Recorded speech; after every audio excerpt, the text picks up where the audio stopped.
Hi friends, 1,00,000 మంది శవాలు రక్తంతో ఎర్రగా మారిన నది ఒక యుద్ధం గెలిచిన తర్వాత కూడా ఒక రాజు ఏడ్చాడంటే నమ్ముతారా? అశోకుడిని వణికించిన ఆ సీన్ ఏంటో తెలుసా?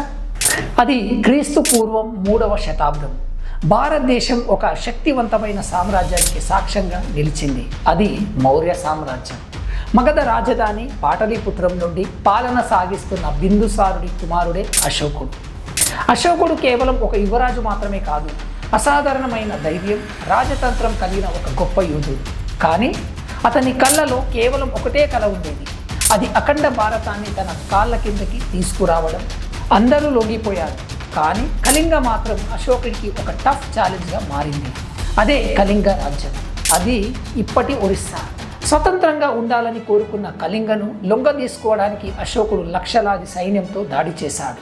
ఆ దాడి ఎలా ఉందంటే దయ అనేది లేకుండా కళింగ భూమిని రక్తంతో తడిపేశాడు. చరిత్రలో ఎన్నడూ చూడని అతి భయంకరమైన యుద్ధం అది. యుద్ధం అయితే గెలిచాడు. కళింగ అశోకుడి కాళ్ళ కిందికి వచ్చింది. కానీ ఆ గెలుపు వెనుక ఉన్న వినాశనం భయంకరంగా ఉంది. దాదాపు 1,00,000 మంది ప్రాణాలు కోల్పోయారు. అంతకు మించి అనాథలయ్యారు. యుద్ధ భూమిలో పడి ఉన్న శవాలను, ఆర్తనాదాలను చూసిన అశోకుడు మనసులో ఏదో తెలియని అలజడి మొదలైంది. నేను గెలిచింది నేలనా లేక ప్రాణాలను బలి తీసుకున్నానా అన్న ప్రశ్న అతనిని వెంటాడింది. అధికారం కోసం ఎంత దూరమైనా వెళ్ళే చండ అశోకుడు ఒక్కసారిగా మారిపోయాడు. ఖడ్గాన్ని పక్కన పెట్టి బుద్ధుడి బోధనల వైపు మళ్ళాడు. హింసతో సాధించలేనిది ప్రేమతో సాధించవచ్చని గ్రహించాడు.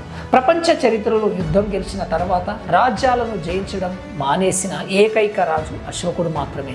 క్రూరమైన పాలకుడు కాస్త ధర్మ మార్గంలో నడిచే ధర్మ అశోకుడిగా అవతరించాడు. యుద్ధం ఒకటేనా?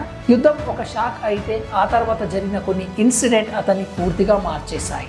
యుద్ధం అయిపోయాక అశోకుడు ఆ శవాల మధ్య నడుస్తున్నప్పుడు ఒక చిన్న బాబు, ఒక బౌద్ధ భిక్షువు, కొన్ని కథల ప్రకారం ఉపగుప్తుడు అతనికి ఎదురై ఇంతమందిని చంపి ఏం సాధించావు అని అడిగిన ప్రశ్న అతన్ని నిద్రపోనివ్వలేదు. ఇంకోటి, అశోకుడి భార్య దేవి అప్పటికే బౌద్ధ మతాన్ని అనుసరిస్తుండేది. ఆమె శాంతి మార్గం అశోకుడిపై ప్రభావం చూపింది. అశోకుడు తన సొంత అన్నదమ్ములను చంపి రాజయ్యాడు. అది దాదాపుగా 99 మంది అని ఒక టాక్. ఆ పాపభీతి కళింగ మరణకాండతో పీక్స్కి చేరింది. దాంతో అతను శాంతి కోసం వెతుకులాట మొదలుపెట్టాడు. అశోకుడు కేవలం బౌద్ధాన్ని స్వీకరించడమే కాకుండా ప్రజల సంక్షేమం కోసం రోడ్లు వేయించడం, ఆసుపత్రులు నిర్మించడం మరియు ధర్మ సందేశాలను స్తంభాలపై చెక్కించాడు. నేడు మన భారత జాతీయ జెండాలు కనిపిస్తున్న అశోక చక్రం ఆ మహారాజు శాంతికి మరియు ధర్మానికి ఇచ్చిన గౌరవమే. అధికారం కంటే మానవత్వం గొప్పదని నిరూపించిన అశోకుడి కథ తరతరాలకు స్ఫూర్తిదాయకం. So thank you for watching video. మరిన్ని ఆసక్తికరమైన చారిత్రక విషయాల కోసం మా సీజనల్ స్టూడియో 7 ఛానల్ని సబ్స్క్రైబ్ చేసుకోండి. ఈ వీడియో మీకు నచ్చినట్లయితే లైక్ వేసుకోండి. మీ అభిప్రాయాన్ని కామెంట్ రూపంలో తెలియజేయండి. Thank you for watching.